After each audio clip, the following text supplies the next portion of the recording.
This is the 1998 movie called Ronin, which was directed by John Frankenheimer. Now, this is really, for me, this was one of those films that sort of defined what an action film could be. This is before Bourne. This had, up until the Bourne films, this had one of, I think, the best. It probably still is rated by some to be like the best car chase sequences of like all time. um, but also just a phenomenal action film with a massive cast, some of whom were in their prime, like Robert De Niro, and others who were sort of just starting to break into Hollywood, like Sean Bean, who was going from the sharp roles that he had sort of become famous for, and getting into his first of the, going from like James Bond and then into Ronin, and then from there, I mean, just a very few short years after this, Sean Bean would become, Boromir in the first Lord of the Rings film, in the Fellowship of the Ring. So, but just a huge cast of characters in this film. Robert De Niro, Jean Reno, Natascha McElhone, Stellan Skarsgård is in this. Jonathan Pryce in one of his I would argue that Jonathan Pryce is kind of wasted in this film because he plays a bad guy that is like only in the film for bits and moments, and Jonathan Pryce is a really good actor. I remember this was the second film that I knew Jonathan Pryce for, the first being Brazil, which if you've never seen Brazil, it's like this surreal film directed by why am I blanking on his name? It's the Monty Python guy who directs like 12 Monkeys and all those other films. Anyway, um we're going to be talking about this film today because I just recently watched this with Chris. I actually made her watch this. I was like, "Do you want to watch an action movie?" And she's like, "Sure." I was like, "Okay, we're going to watch this film because I hadn't seen it in a while, and I wanted to do a like an honest film review here on my channel in a way that I haven't done before. Because usually what I do is I go in and I do like the shows that we watch, like The Mandalorian and stuff like that, and those are very short episodes, 45 minutes at most. And then this time, having something where I went in and we watched, a very long film, and I took pages and pages of notes. But there's a lot of stuff going on with this movie that I think makes it super interesting, apart from just the fact that it has, cool car chase scenes, because it is the story ultimately of a bunch of mercenaries, who no longer have governments to work for, and that's the name of the film, Ronin. But it is, I think, a master class in creating a. It's not fast paced, but it is a steady forward momentum film that has a lot of different sticky points. There's plot twists and elements that keep you on your toes, and it's never, I would argue that it never gets boring, except for one exception. There is one car chase scene that happens later on in the film where it's just like, okay, we get it. There's lots of car chases in this film, and there's one that feels a little bit over the top, but still, this is a phenomenal film. It was all shot in France, and just it's a really good film. So we're gonna dive in. So hopefully, if you've never seen this film before, go out and watch it. Come back. We'll talk about it here. I shouldn't have to say spoiler alerts because this is a 20-plus-year-old film, and we're going to be talking about it in great detail in this episode. But just in case, make sure that you are prepared before we dive in. So we're going to go from here into my show notes. So before we get into the production of this film, what's interesting about this is when I first saw this, I was 18 years old when this film came out, and I lived with a couple of guys, Louis and Morgan, my two roommates, and we became fascinated with this film. I mean, like obsessed when this movie came out. I'd say we probably saw it 5 or 6 times in the theater, and it this is in the early days before we had internet. I mean, the internet existed, but we didn't have it at our homes. Like our parents had internet, but we were off living on our own as like 18-year-old kids, and we had a TV and a PlayStation, and we all had jobs. We would come home and just play PlayStation and watch films and go to see films together and watch movies. And so this became this thing where we became obsessed with this movie, to the point where I remember there was a few week period where Morgan and I in particular, Louis helped, but it was mostly Morgan and I. Like we drafted out like our own like team of like what it would look like if we had our own team that would do this, who was going to be the driver, who was going to be the planner, who was going to be the guy getting the supplies and everything else. And it was made up of like all the people that we knew who were 18 to 21 years old.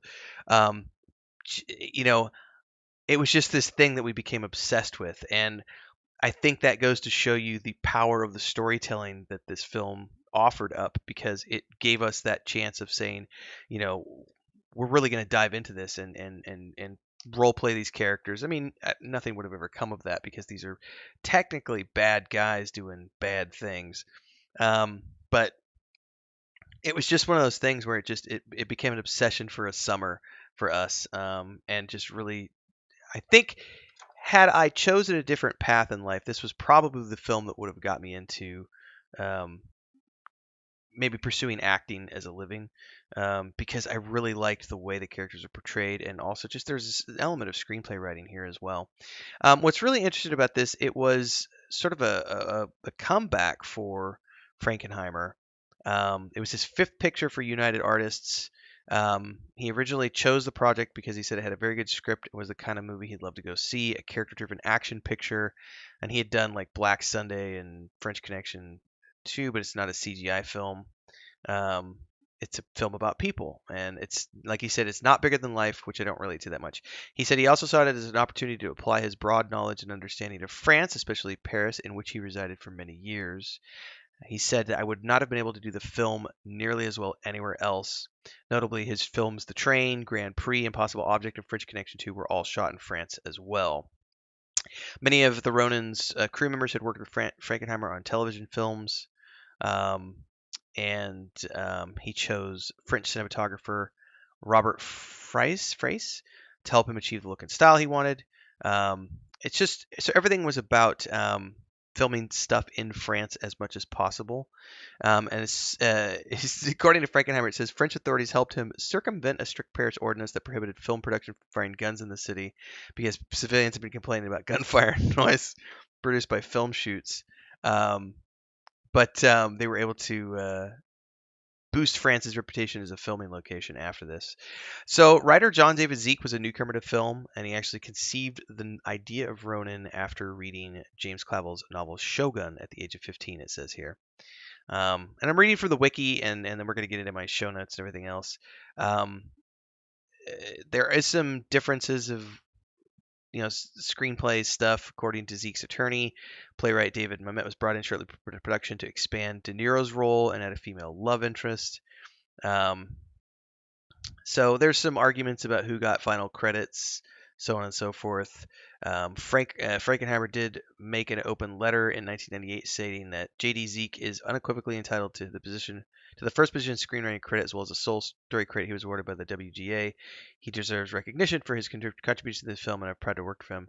And Mamet, when he learned that he would share credit with Zeke, insisted on being credited with a pseudonym because he only wanted to be credited with his full name unless if he was a sole writer. So people being people. It was produced at a $55 million budget, which back in 1998 was a pretty big budget, over 78 days.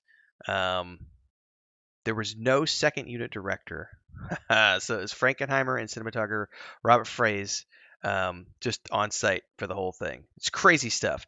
The first major car chase scene was shot in La Turbie and Nice, and the rest were shot in Paris. It just crazy stuff here. And the depth of field shots that he was known for allowed him to use wide angle lenses to get these crazy. It's just amazing the stuff they did here, and the stunts and everything else. So there's a lot of really cool stuff that goes into with the production of the film. But I want to talk about the storytelling component as well, because from a storytelling perspective, as cool as this film is because of the stunts and everything else, um, there's some really cool stuff here, and there were some additional um, endings that were filmed. Um, although, I like the original ending.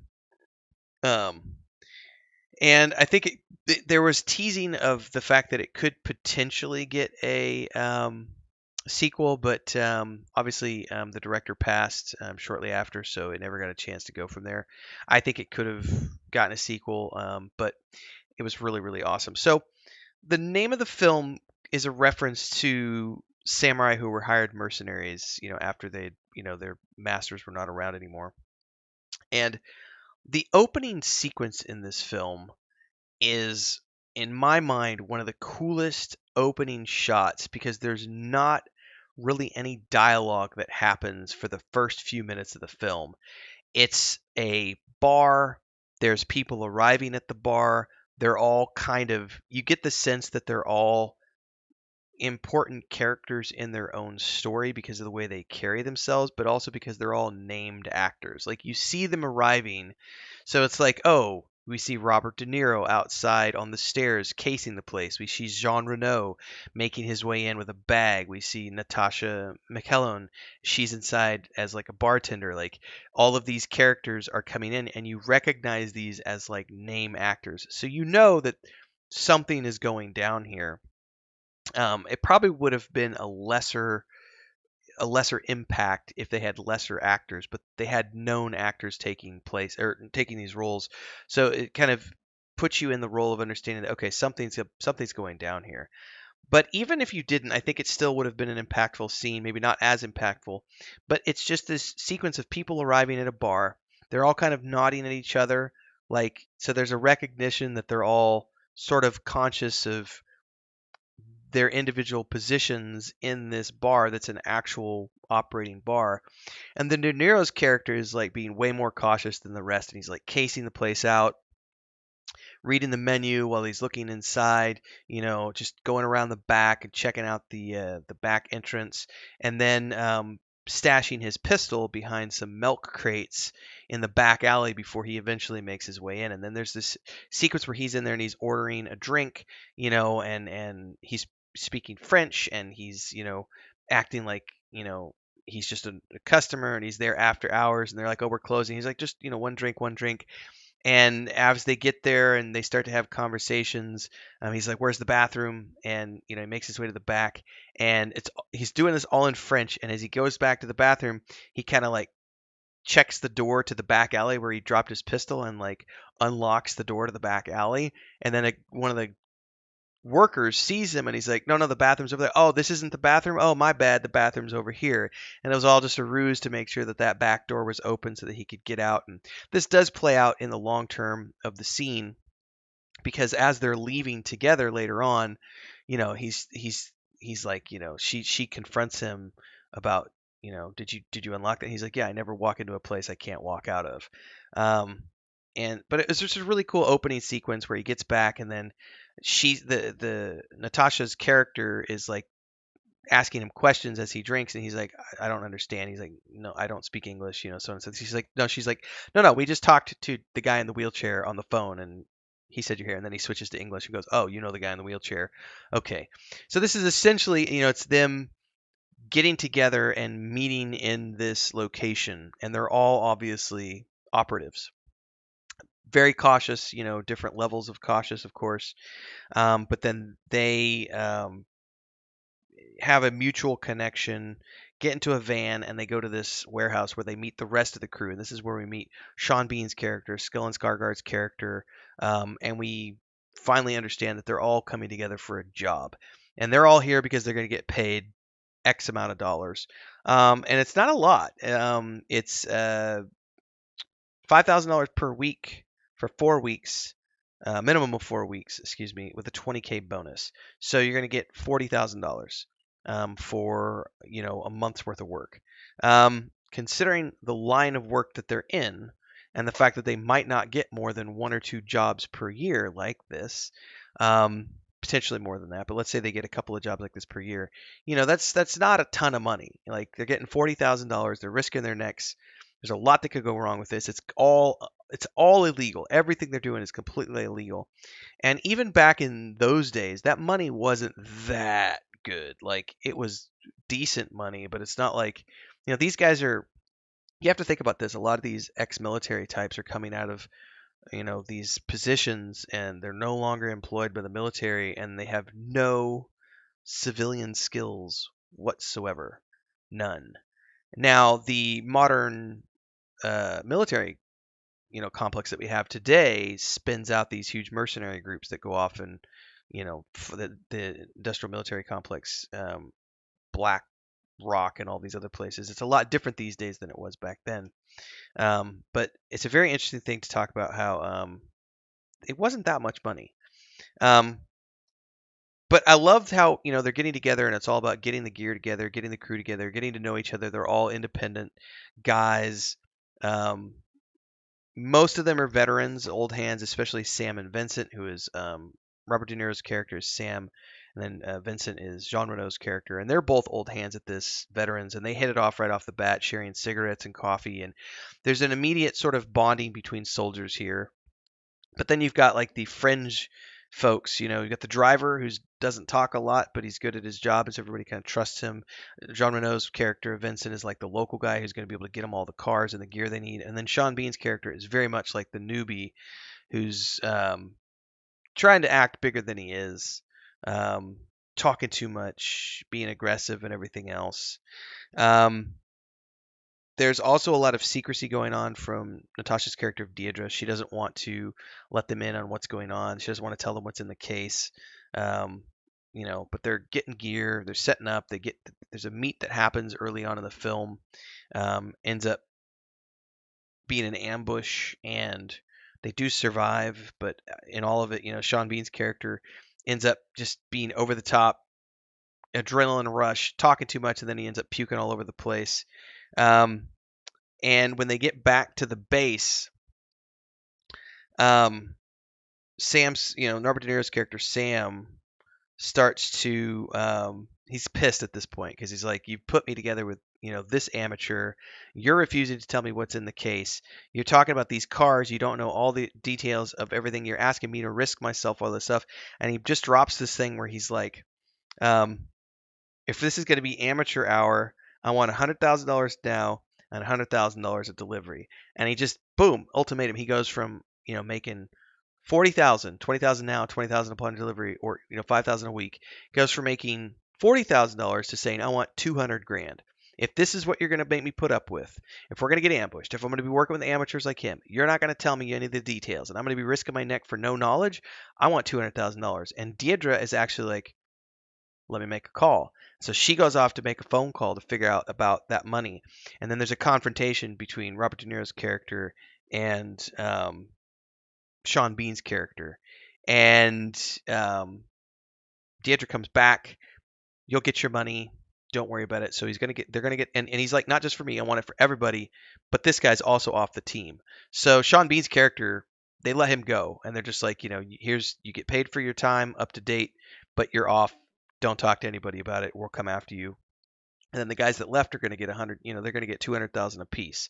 So, that felt more like a justifiable amount of money for the amount of risk they're taking and the fact that they don't have any information going into any of this stuff. And it's just like you're just expected to do what this woman is telling you to do and all this other stuff. So they get to Nice, and I like the commentary here. Robert De Niro is, we got the maps.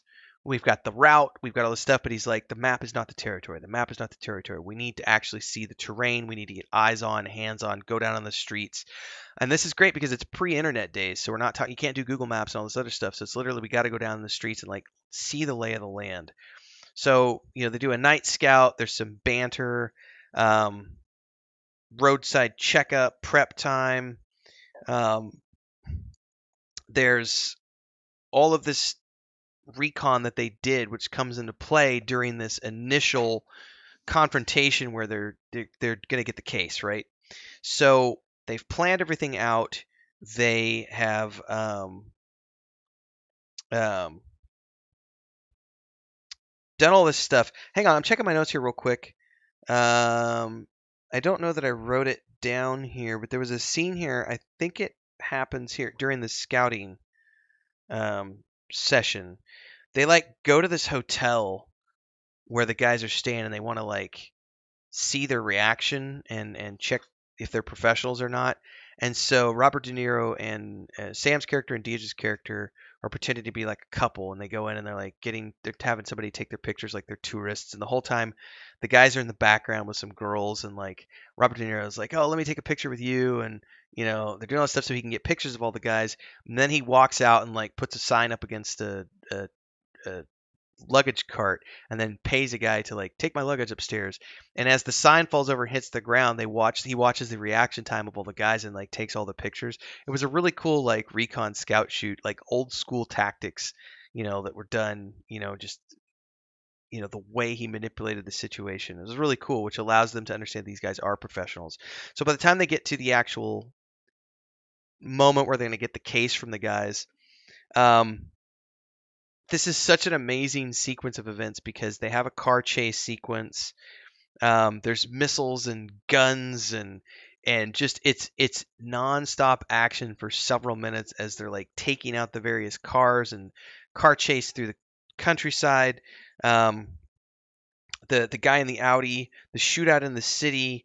There's all these things that happen with missiles and just it's an intense situation, and it's a great way of showing like these guys are professionals and they're hitting a group of professionals, and the back and forth between these two groups of professionals, and ultimately our guys end up taking out the multiple cars to where we get down to the last car which is the guy that has the case.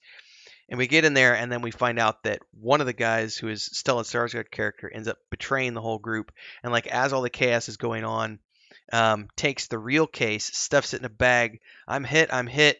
I'll meet you guys back. We have to get separated because of the gunfight. Chucks another case at Sam's character, at Darno's character, and says, "This is the case. Take the case. I'll see you back at the house."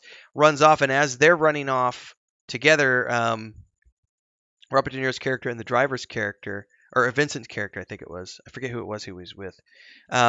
He realizes that he's got paint all over his arm because the case that he's carrying is a freshly painted case, and he's like, "It's a trap!" And he chucks it under a car and it blows up. So that Stellan Skarsgård's character just tried to kill them. So whatever was in the case, so it was really cool. So it says here, I've got in my notes, Gregor's Russians try and kill him. Yeah, so Gregor tries to sell the case to the Russians. The Russians try to kill him, and he's like, I want a 300% increase. So this is when we find out that the case is being pursued by two different people, the Russians and the Irish mob, the IRA. And this is an interesting thing because we never do find out what's in the case. We only know that the Russians want it and the Irish want it. Meanwhile, they need to find where Gregor is gone because they need to get the case back. So Sam ends up meeting with one of his old contacts, who's a CIA guy. And even this guy is like, "I thought you were out. What's going on?" So on and so forth. But one of the things I think, and I don't know if Chris would say the same, but I know she commented a couple of times on some of the locations. So we get the shot of this amphitheater Arliss, and she was like, "Wow, this is really beautiful." And I think that that's one of the things that I took away from this film is because it was shot all in France. So it was a really good way to showcase all the filming locations in France in a way that like Game of Thrones did in the modern area with like Northern Ireland and the UK and Spain, like all the locations that they've done, Greece or Croatia, I forget. Anyway, things start to get a little crazy in Arliss. Deirdre's boss shows up, kills the driver, who we've really gotten accustomed to, even though he doesn't talk that much. Sam gets shot by accident. Him and Vincent are on the run, trying to find a doctor. We end up finding somebody that Vincent knows, an old friend, talking about how the girl must have sold them out, even though she technically didn't, because it was her boss. There's this surgery scene, and boss man trying to beat up Gregory, and wanting to know, the girls wanting to know why she killed Larry the driver, and she's asking her boss Seamus what's going on. He doesn't want to tell all of the deets. Meanwhile, we go back to Paris. Vincent's friend, who is a painting expert and is doing these miniatures with like the 47 Ronin and these great war boards, agrees to help them find their people. It's a lead up to going back to Paris, and this is where I felt like this car chase scene was the one that was a little too long. But it's basically Seamus and Gregor with the case, and Deidre driving, and Sam and Vincent in pursuit. And there's this whole chase scene that goes through here. Gregor gets out with the case as the car goes up in flames. Um, they can't get a clear shot, so he gets off. But Seamus and Deidre survive. It's just a shit show. And then we get to this whole Russian thing with the ice rink and the skater, who was played by a figure skater whose name escapes me. Katrina. I'm blanking right now. I should go look at the wiki. Hang on here. It was played by. She was a German. I remember being. I had a crush on her when I was younger. She was a amazing figure skater from the German team that competed in the Olympics. She won a bunch of gold medals. Katrina something or other. Katrina Witt, maybe. Anyway, she plays a character in this film who's like with one of the Russian mob guys. And at this show, Gregor has set this trap during this big production of her doing figure skating where he's got a sharpshooter up in the ceiling and he's trying to sell the case to the Russians. He's like, if I don't check in, my sniper will take it your girlfriend, and the Russians don't care. They shoot Gregor, and then the sniper shoots the girl, and there's all this chaos happening. Seamus is here. He's shooting the Russians. Our guys are pursuing. And this is when we get towards the end where I had completely forgot about this when I watched this for the first time in all these years. We get to the end of the film, and Seamus is running off, and De Niro's character Sam runs up to Deidre and he's like, "Just get out of here. Just get out. Get out." He's like, "I'm still in. Like I'm still with the CIA. Like I'm here for your boss. I'm not here for the case." Like the whole time he took the job with the case because he's actually after Seamus. Um, so she runs, and there's a sequence of events here where Seamus shoots Vincent, runs away. There's a confrontation between Seamus and Sam. um, Vincent comes in at the last minute and saves Sam, but they're both shot up. Then we meet up with them later on back at the same cafe. And Vincent and Sam part ways. But, remaining friends, even though they are mercenaries together and in different worlds. But I think the takeaway for me is I had forgotten that Sam was actually still in the CIA until the very end, and he reveals that he was still in and he was after her boss the whole time. So there was multiple plot twists here with like Gregor's character betraying them for the case. Seamus's character end up cutting the throat of Larry, and Deidre having to decide which one she's going to be with, and then the plot twist at the end. So I just feel like this is one of those films where there's so much going on, but it all tells a cohesive narrative of just forward momentum the whole time. It never feels like there's a wasted moment on the screen.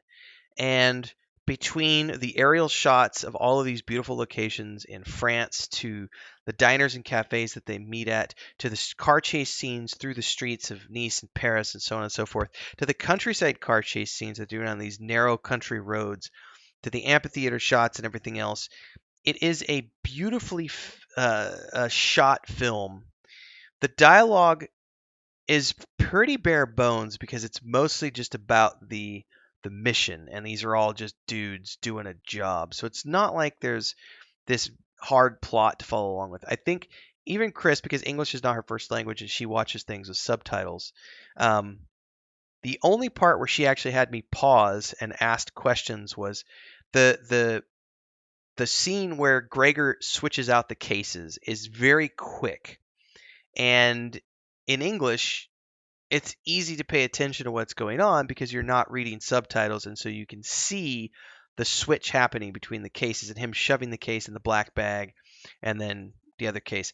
But when you're reading subtitles, it happens so quickly that if you're only paying attention to the subtitles, you might have missed what he did with the case. And so that was the only point where Chris had to like, wait, what just happened? Why did that case just blow up? And I was like, oh, okay, hang on, let's stop and let's go back and rewatch that frame for frame.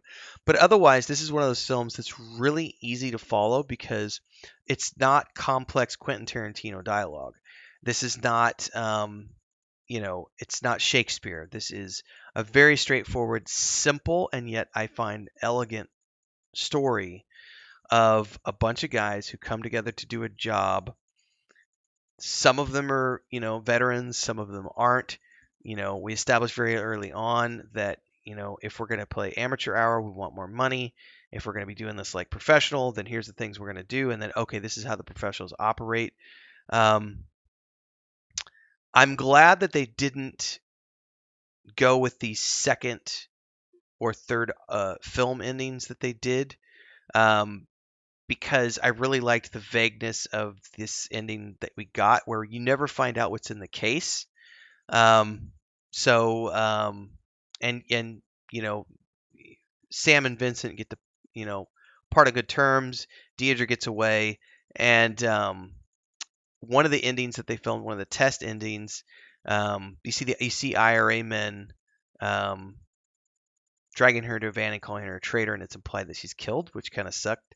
And Sam and Vincent have no idea that that happened. And it says in the second ending, Deirdre walks to her car after Sam and Vincent leave the bistro, and the ending was rejected because it was verged on being too Hollywood, hinting at a sequel.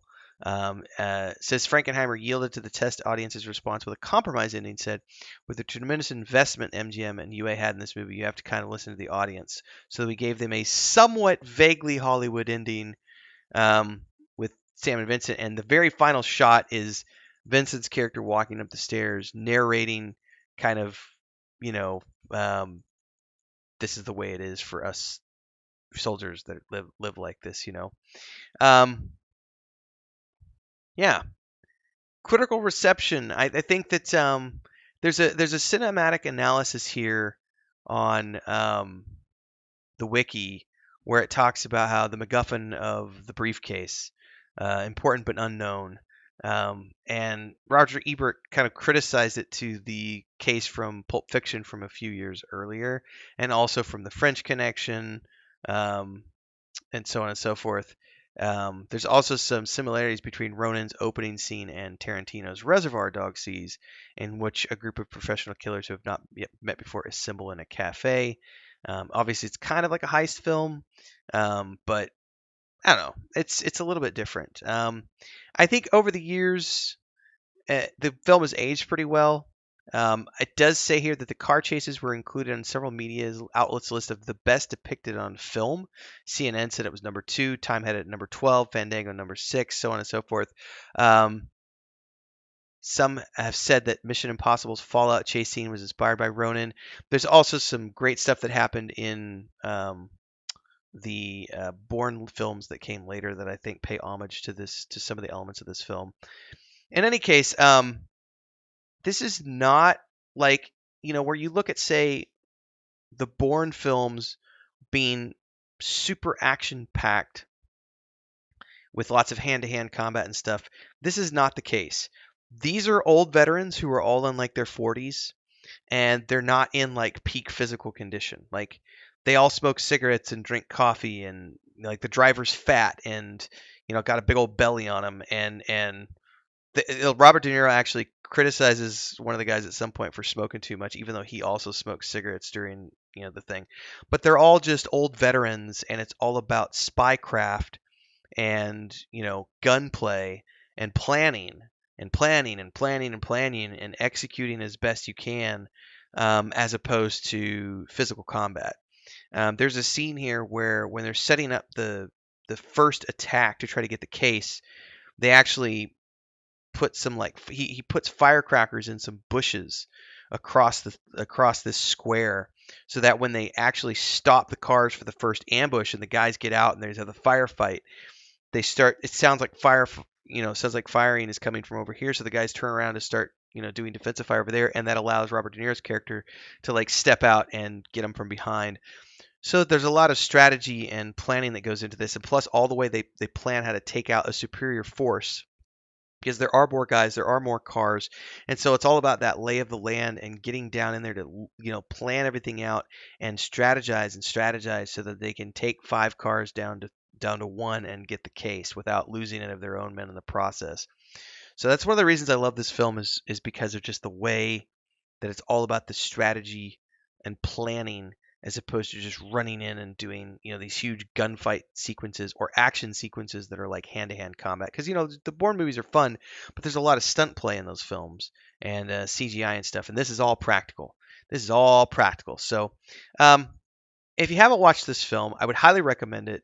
Um, it's very straightforward, but I think it's a fun romp in sort of like a um, spycraft mercenary type of film. It does have action, but it's not like over the top action. But great car chase sequences and just amazing French countryside and shots in this movie. So yeah, if you've seen it, I'd love to hear your thoughts below. Also, if you like this is the first time I've done like any sort of analysis on a film like this. So if you would like me to do other films, first and foremost, let me know what films you think you'd like me to see, and if it's something I'm interested in, I'm happy to do it. You can either drop me a line here on YouTube or hit me up on Discord. But if you like this one, don't forget to like, subscribe, hit the bell icon, so you never miss an update when I do more stuff here on the channel. And please consider supporting. I do get to do this full time because of the support of community members who help supplement the income that I make from YouTube advertising. That happens through memberships here on the channel. There's 3 different tiers. You can also do super chats on live streams and premieres. There's super thanks on uploads and YouTube shorts. Pre-programmed amounts are down below. Just find the buttons. There's one that's a heart button for super thanks and one that's a chat box with a $sign if you're here on a live stream or premiere. You can also program on your own amounts. Plus, we have a Patreon page where my wife and my brother and I have a tabletop game, a point-and-click game, and a fantasy book series all together. There's multiple products that you can choose from there, but otherwise you can go whole hog as well. Check out the Discord. Links are down below, and hopefully I'll see everybody in the next episode. Until then, stay tuned.